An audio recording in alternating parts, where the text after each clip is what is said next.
noite, graça e paz. Eu gostaria de falar hoje a respeito de João capítulo 6,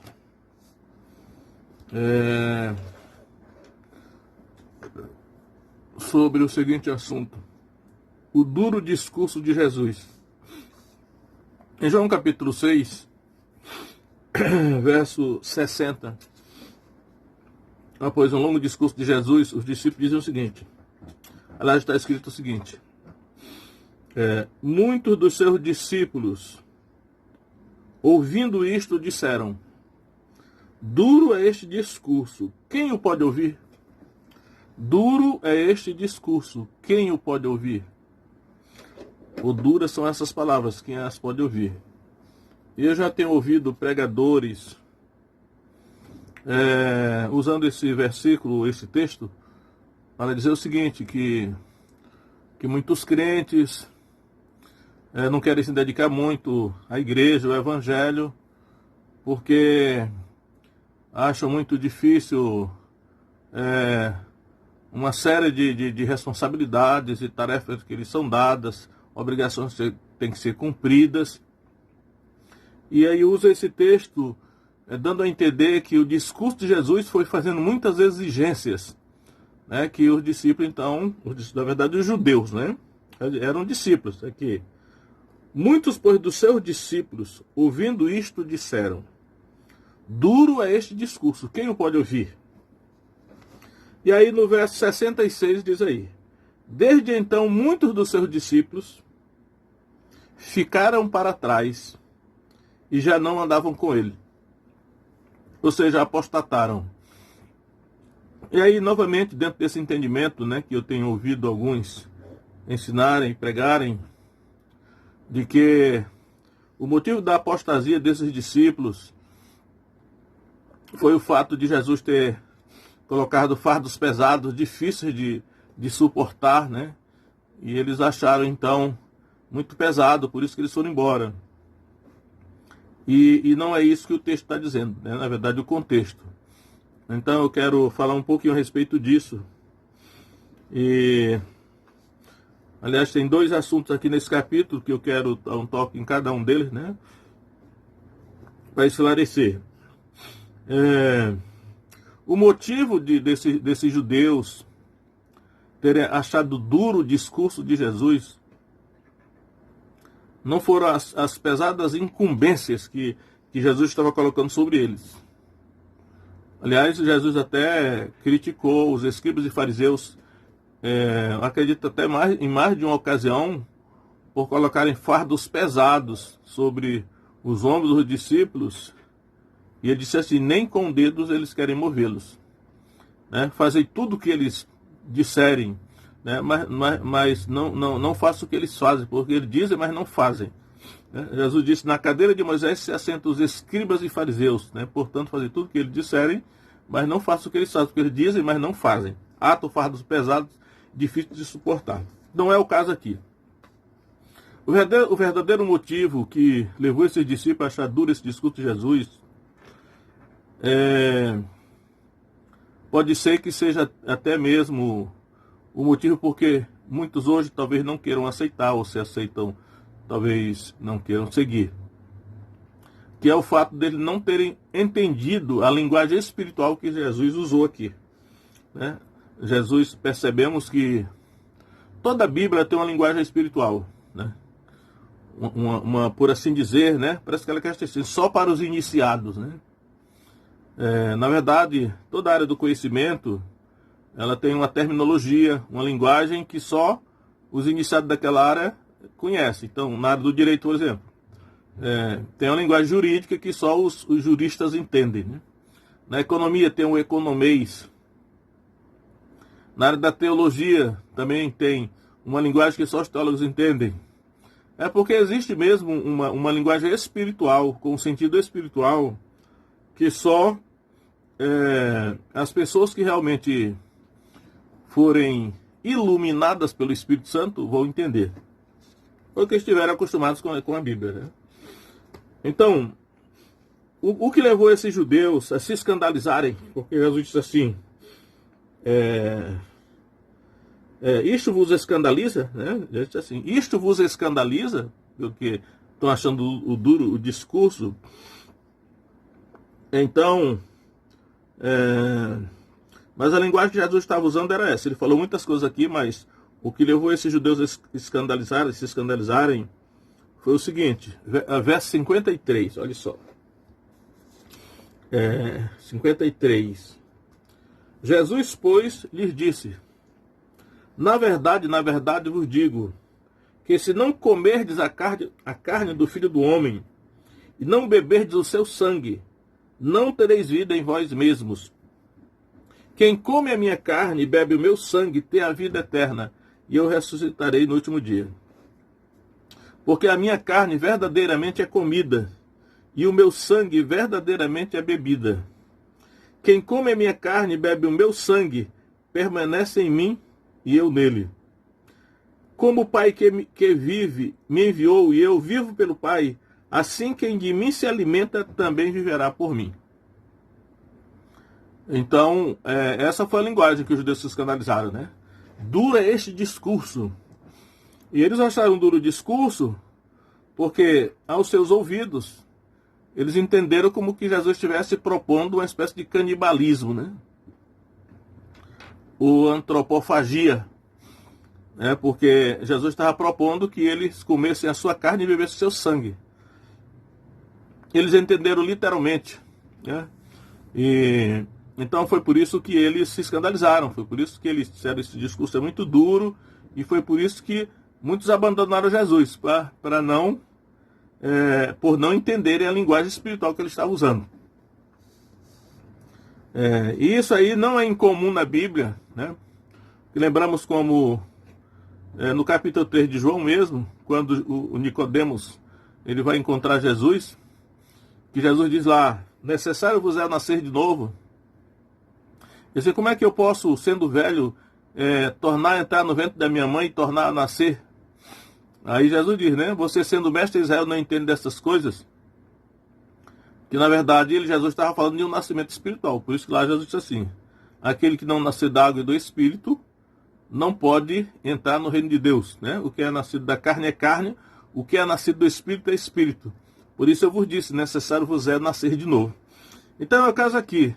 Jesus está falando na linguagem espiritual, os seus ouvintes judeus entenderam no sentido literal, no sentido natural, e isso os escandalizou, né? Isso os escandalizou.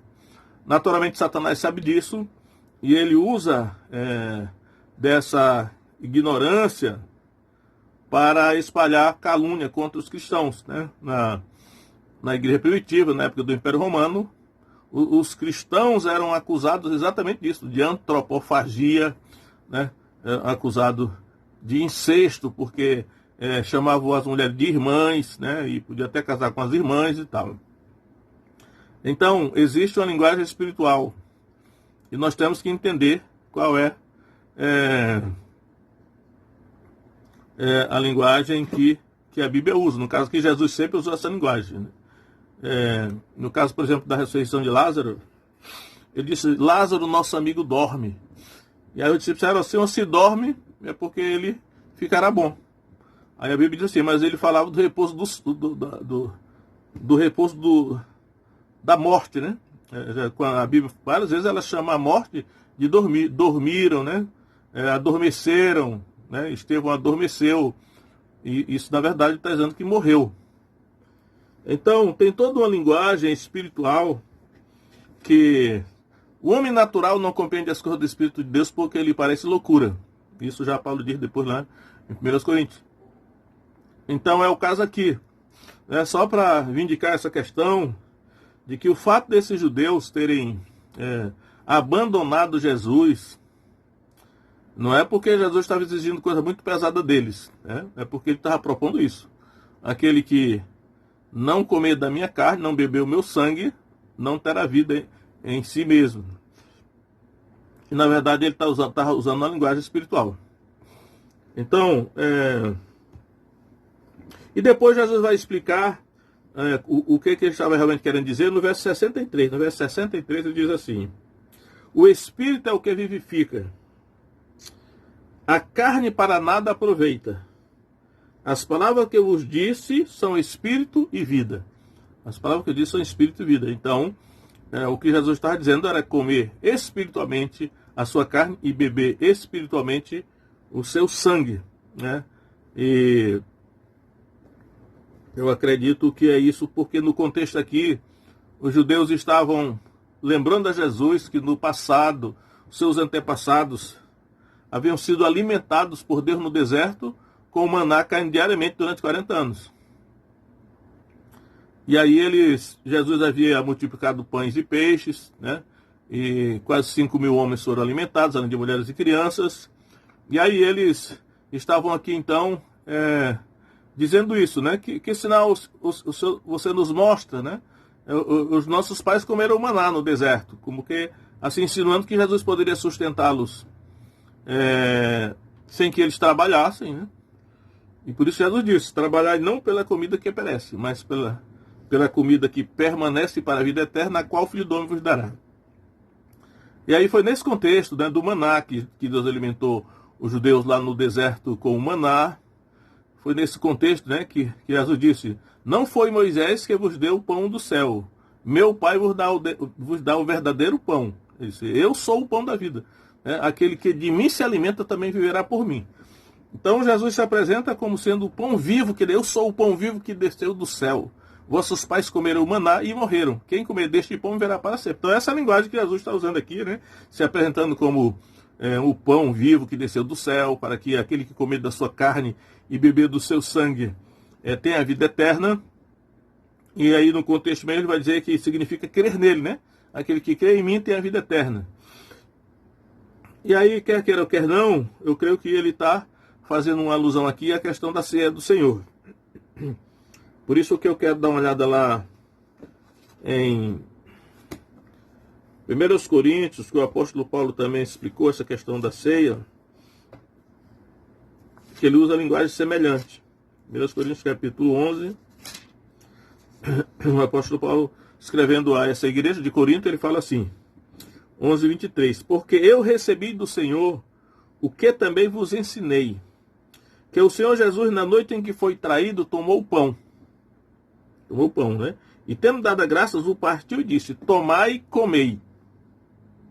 Isto é o meu corpo, que é partido por vós. Fazei isto em memória de mim. Então, na sequência diz: semelhantemente, também depois de cear, tomou o cálice, dizendo: este cálice é a nova aliança no meu sangue. Fazei isto todas as vezes que eu beberdes em memória de mim. Então agora, né, o apóstolo Paulo agora está escrevendo e lembrando aos coríntios o que Jesus realmente fez na instituição da ceia do Senhor. E ele compõe e disse: isto é o meu corpo, o pão é o meu corpo, né? E aí tem toda uma controvérsia aí teológica sobre que o significado representa o meu corpo, outro acha que é o corpo mesmo, então não vou entrar nisso hoje, mas só para ver a linguagem espiritual, né? Que ele está dizendo. Então creio eu que comer a carne de Jesus é um ato profético, né? Um simbolismo, uma linguagem espiritual, comer o pão na ceia, né? Comer o pão na ceia. Ele disse, quando ele pega o pão, ele diz: isto é o meu corpo. Então é o que ele estava querendo dizer lá, né? Que comer o pão na ceia. O pão representa o corpo de Jesus. E é isso que os judeus não entenderam, estavam entendendo de sentido natural e literal, né? Daquelas palavras. E a mesma coisa, né? Ele tomou o cálice, né? E disse: este cálice é a nova aliança no meu sangue. E tem um texto que ele diz assim: bebei dele todos, né? Nos evangelhos, quando da instituição da ceia, na época da Páscoa, ele fala isso. Então, aí, ao tomar o cálice, né, do vinho ou do suco de uva, a pessoa está espiritualmente ou simbolicamente ou pela fé, né? Cada qual adota uma posição aí, mas representa o sangue de Jesus, né? Representa o sangue de Jesus e todas essas coisas. Então, porque o ponto que eu quero deixar aqui claro é que esses discípulos não abandonaram Jesus e não se escandalizaram. Não foi pelo motivo de Jesus ter colocado fardo pesado sobre eles, né? Exigências pesadas. Então hoje, por exemplo, quando algum pastor, né, começa a acusar algum irmão de apostatar porque está achando o fardo muito pesado, não pode comparar com esse texto, né? Porque esse texto, o caso não é fardo pesado, o caso é que eles não entenderam a palavra, entenderam no sentido natural, no sentido literal, né?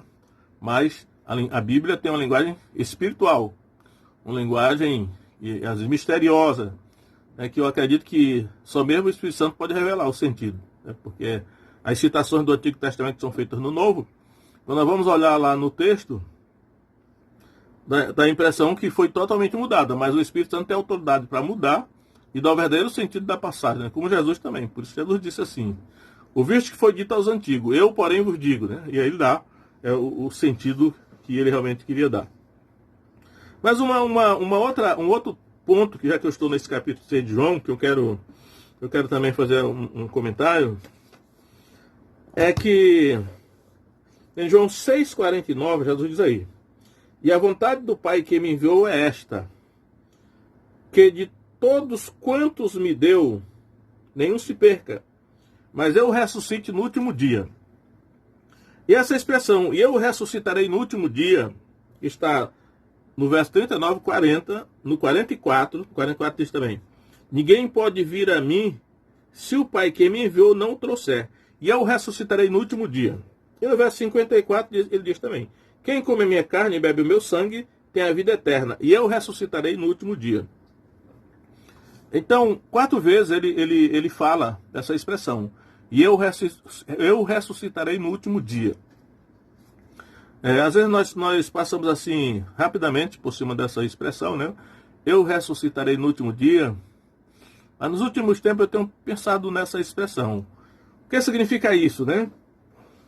E eu creio que essa promessa que Jesus fez de ressuscitar no último dia aqueles que crerem nele, a gente tem que observar que aqui não está dizendo nos últimos dias, porque a expressão últimos dias aparece várias vezes no Novo Testamento, né? No Velho também, mas se aplica no Novo, então aparece várias vezes a expressão nos últimos dias, né?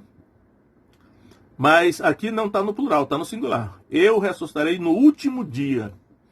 Então significa que haverá um último dia? Acredito que sim.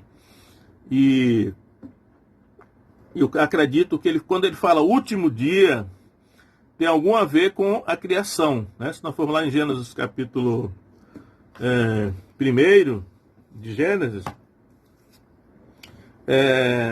Deus vai fazendo, em cada dia da criação ele vai fazendo alguma coisa, né?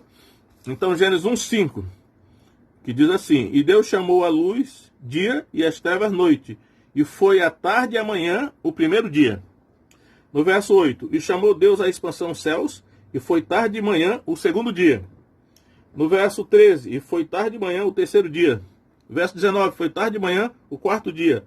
No verso 23, foi tarde e manhã o quinto dia.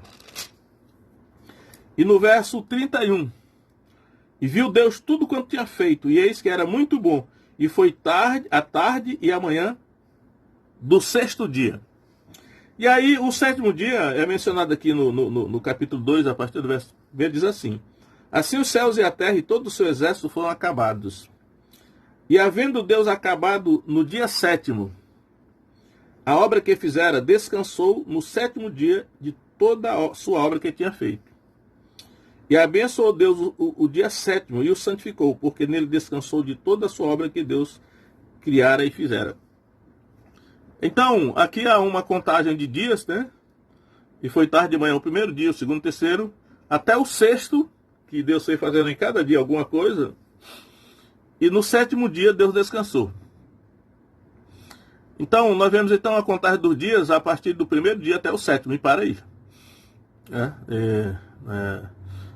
E aí, quando Jesus fala aqui do último dia, eu acredito que ele está levando em consideração esses primeiros 7 dias que começaram a contagem, né? E depois ele para. E aí, naturalmente, haverá um último dia. Ele não disse que dia é, né?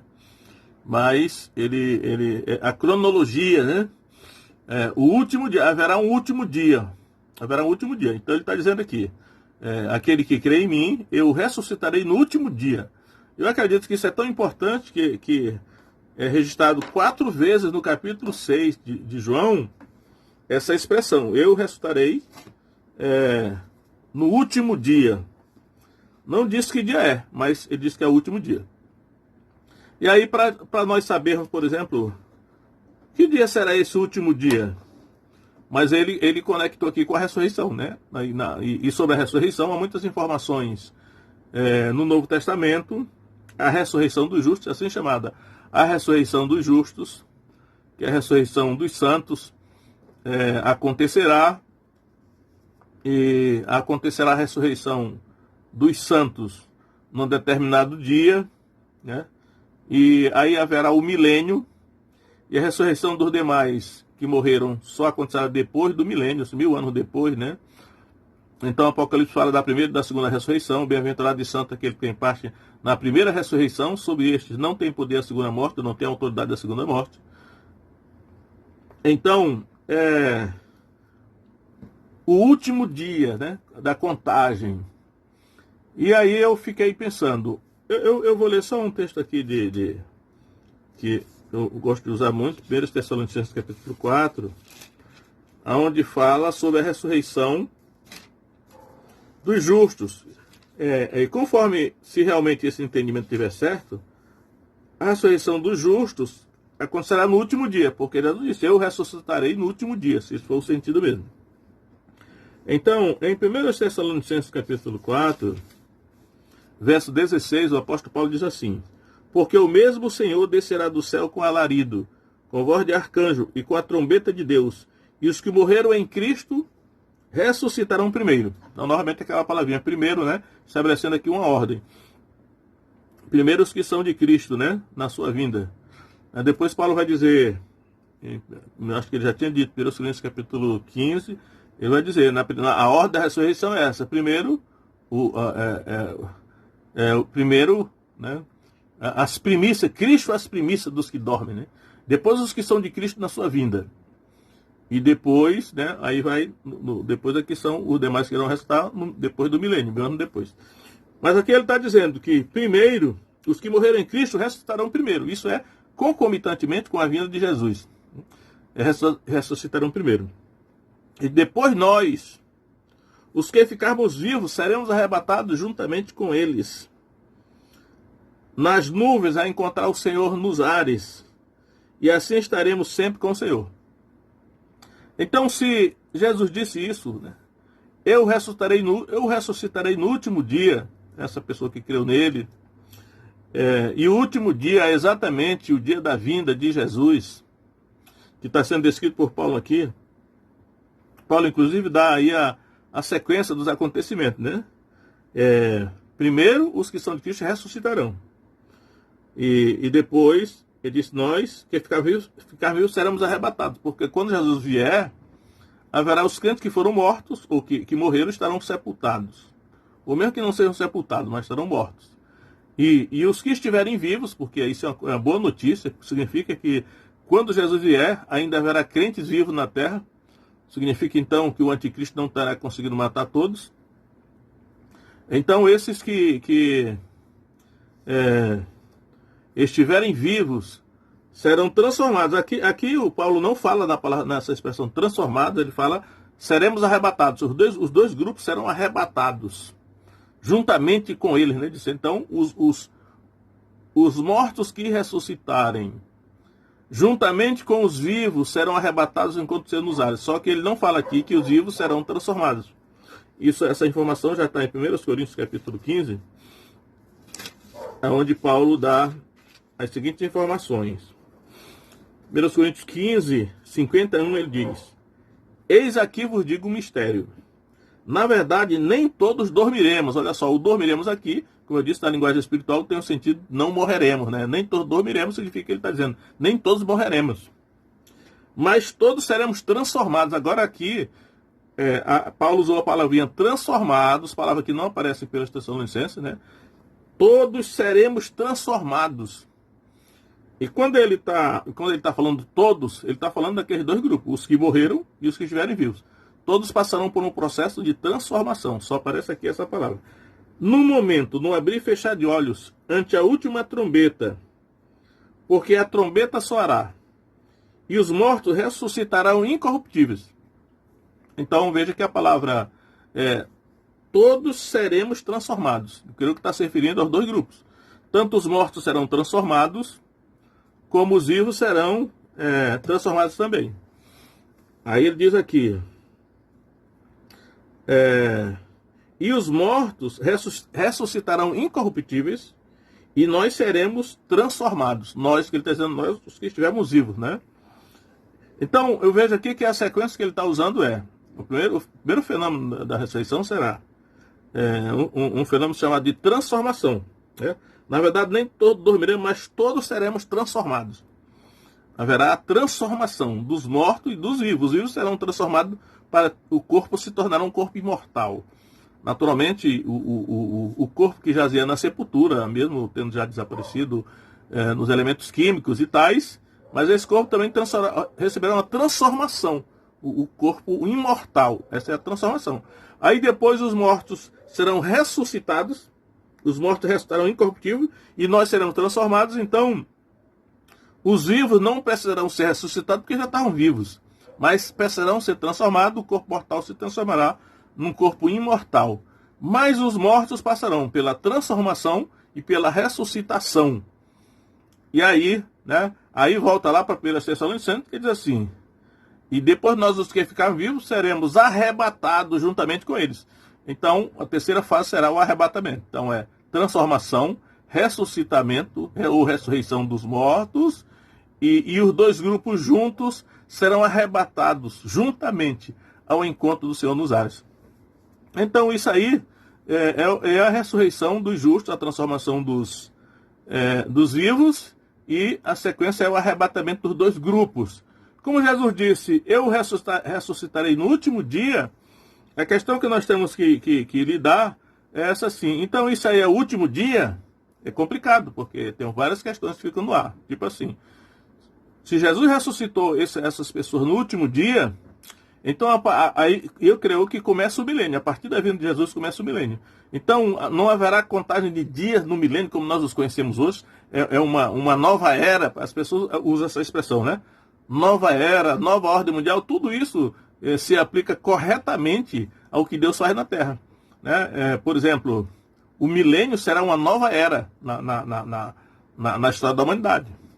Será uma nova ordem mundial também. E aqui o diabo fica copiando as coisas de Deus para fazer dele, né? Mas haverá uma nova era, uma nova ordem mundial, a partir do momento em que Jesus vier, que ele vai se assentar no trono de Davi em Jerusalém e vai começar a reinar sobre toda a terra, um governo mundial. Mas como a informação que Jesus dá lá é que ele ressuscitaria essa pessoa no último dia, a gente pergunta, e esse último dia aí? É isso mesmo? Dias como nós os conhecemos? Será isso mesmo como nós os conhecemos? Não sabemos, né? Pode ser e pode não ser, porque essa questão dos dias, se são literais ou não, eu creio, a princípio eu creio que os dias da criação são literais. E geralmente são dias de 30 dias formam um mês, né? E 12 meses formam o ano. Essa é desde o início lá de anos que isso aí correto, é comum lá.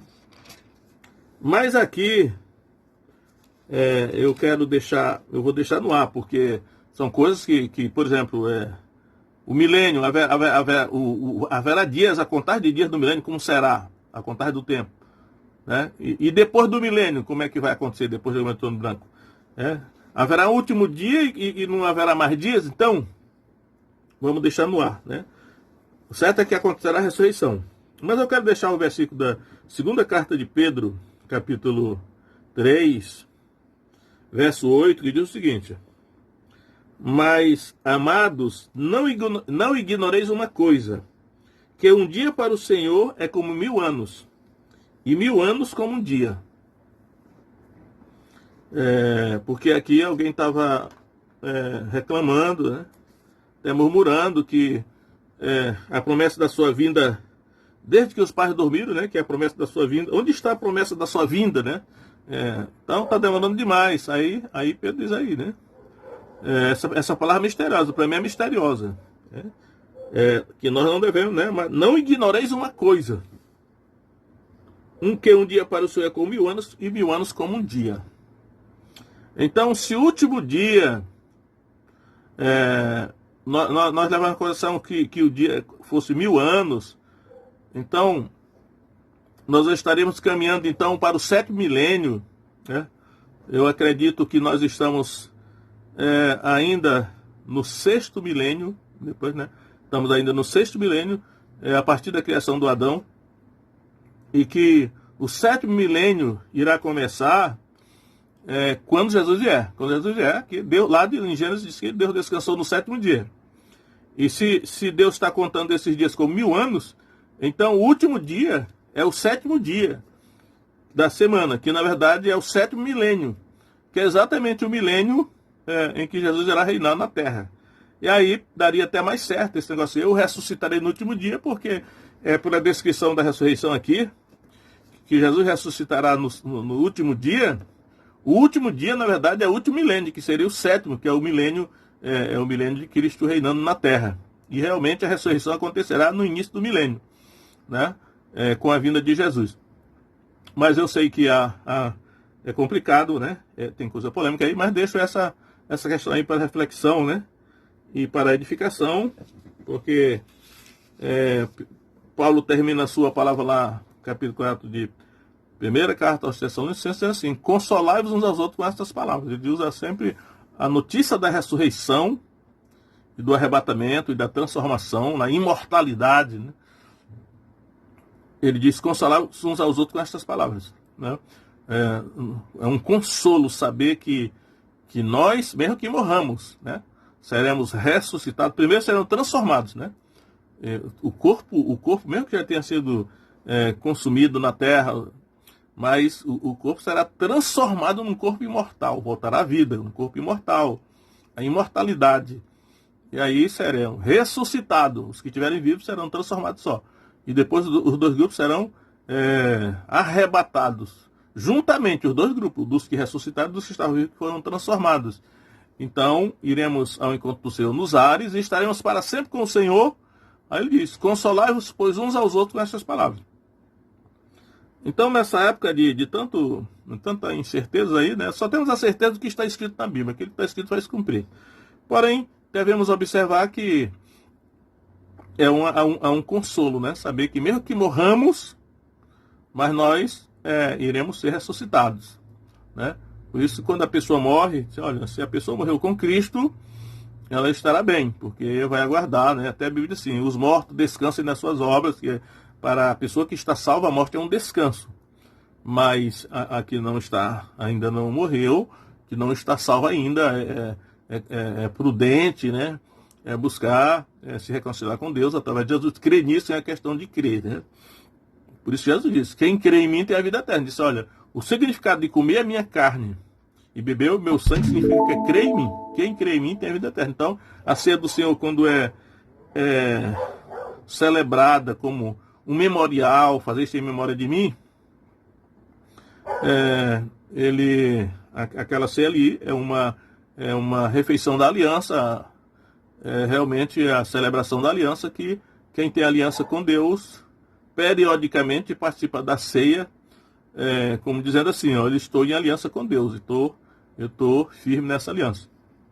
Então vamos nos consolar nesse tempo aí de praga, de peste, de pandemia, seja lá o que for que venha pela frente, mas se estivermos com Cristo, estaremos bem.